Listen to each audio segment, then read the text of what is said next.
Hello, fellow warriors against consensus reality. I thought it was time for a little video this evening on my alternative riff heathen channel. Time to give this channel some love, I think. I will start by saying, by the way, biological sibling, if you're listening to this, get over yourself. At least when I use you for teaching purposes in my videos, there was a wonderful thing called anonymity, right? But you decided to be a butthurt little bitch on Facebook using your real name. So, something to think about. But anyway, I digress.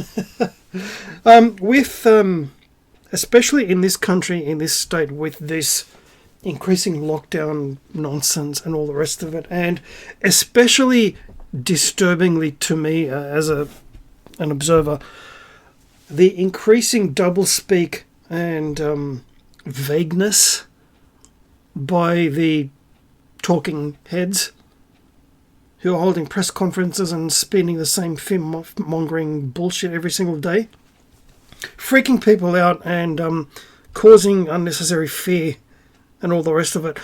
There was a interesting little situation where I mentioned in my previous video about the 5 kilometre thing. Apparently a local member of parliament, rightly, I thought, made a clarifying post somewhere on social media regarding the 5 kilometres from your home thing. And I was actually right with my... If you remember, I mentioned the loophole, being allowed to travel anywhere within my local government area. I was actually correct. That included from where I live to going into town for a coffee. That is travelling within my local government area. So I was right. So fuck you, New South Wales Premier Gladys Longnose. Stick that in your long nose and smoke it, you gobshite. So basically and I quote, if you're exercising or shopping, you can move anywhere in your local government area. Quote unquote. I just found that little bit of clarification interesting because fear, using this example because it's still happening, and in this wonderful country, yes, you can insert extremely heavy sarcasm here, where the freedom is so fucking wonderful right now.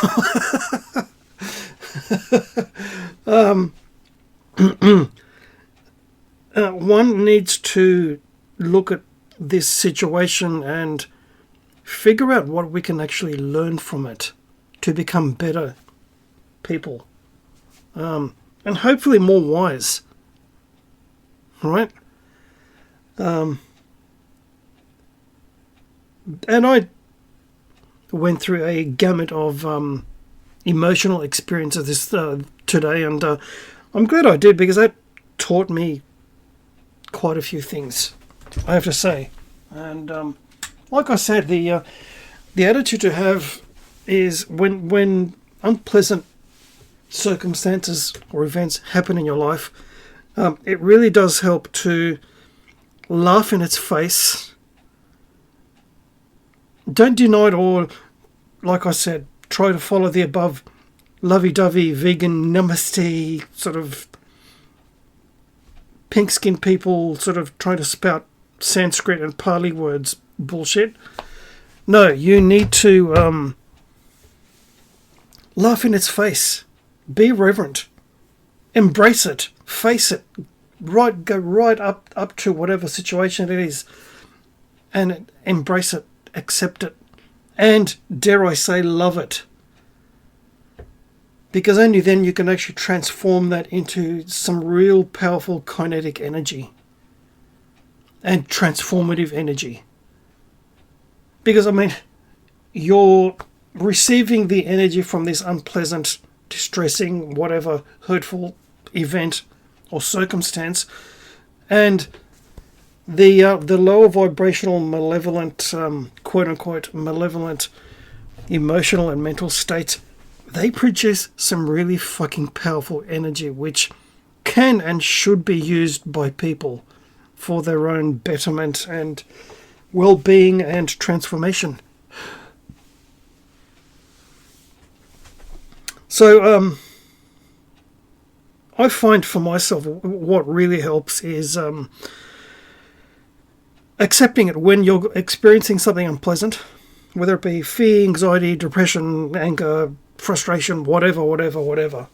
You might have lost your job, you're not getting the government support payment as quickly as you would like, and they're putting you through the ringer to get anything. And the frustration and anger and all those kind of understandable emotions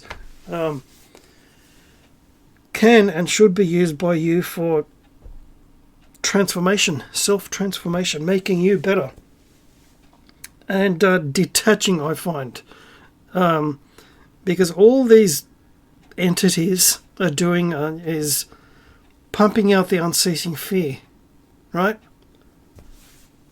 Especially when they use keywords and phrases as sound bites, which I think is part of subliminal programming. But anyway, the stay-at-home order. So that phrase, stay at home, and of course, yesterday when I did go to town for my coffee, there was hardly anyone around. So yeah, you referring to this current scamdemic situation, turn it to our advantage.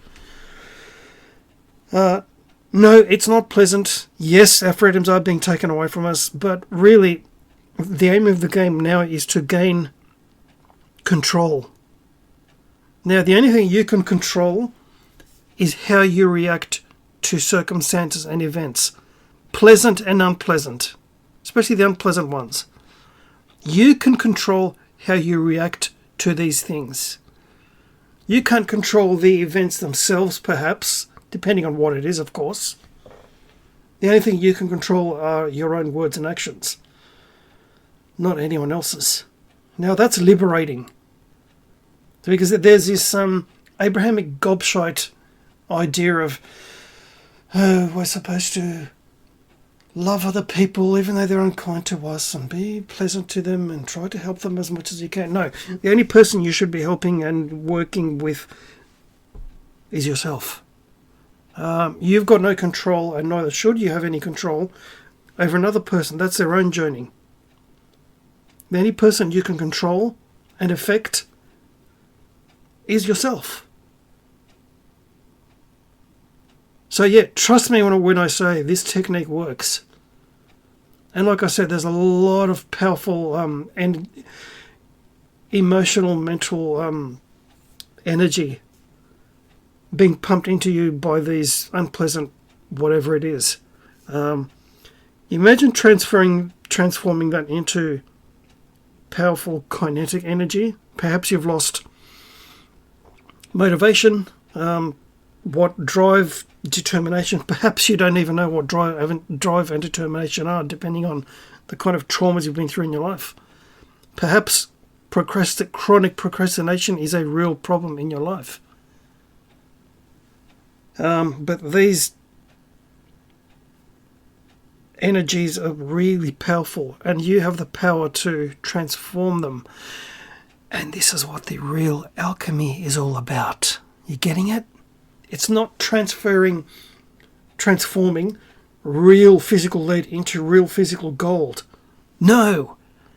Get it? Are you getting it? Just like this silly thing where people think that the microchip on the right hand or in your forehead is the number of the beast. Well, first of all, I will go into this deeper on my other channel. I promised a certain brother that I would. So, and I wanted to do that myself because it's a lot of people are talking absolute fucking shite. It's not a barcode. It's not a microchip. It's not the jab. Alright, that's not the mark of the beast. For fuck's sake. I will give you one small little tidbit right now. The Book of Revelation, which was not originally part of biblical canon, by the way, it was only put in by happenstance and by a lot of, after quite a bit of time, I have to say. It's allegorical. And I'll give you another little hint. Sacred geometry and numerology. Or as my ancestors in Ptolemaic Egypt, and especially centered around the ancient Hellenic city of Alexandria, would call it gematria, using the earth and numbers, and there's a whole esoteric discipline around that. Those of you who know exactly what I'm talking about. The spiritual science of numbers, and that's what the Book of Revelation is all about. Symbology, which is very, very, very important to unlock inner states of mind, levels of mind and consciousness, and numbers, which have a vibrational frequency of their own. This is why you go to certain places, temples, whatever, ruins of temples, and you feel something different there. Well, yeah, because it's tapping into all that wonderful available energy. But that's a whole different video. So, be well. Disconnect from the propaganda machine, please, for your own sanity's sake. Do something fun. Do something you haven't done for a while. Draw, write, play guitar, play an instrument, write, do woodworking, do something creative, something. Enjoy a series of books that you've always been meaning to get to but never have. Enjoy books, enjoy literature, enjoy a whole backlog of music you haven't gotten around to listening to. And putting the phone down and really focusing on the music you're listening to. Or you can give yourself a permission to enjoy a lazy day or two without any guilt whatsoever, like I did today. The only effort I did today was make myself some rather delicious scrambled eggs on toast and play Assassin's Creed Odyssey. Fucking fantastic. Most of the day, actually, between, of course, taking breaks, going outside and reading my book. But I gave myself permission to play Assassin's Creed Odyssey for hours at a time. And that was fucking fantastic. The sarcastic lone wolf on guitar. 8.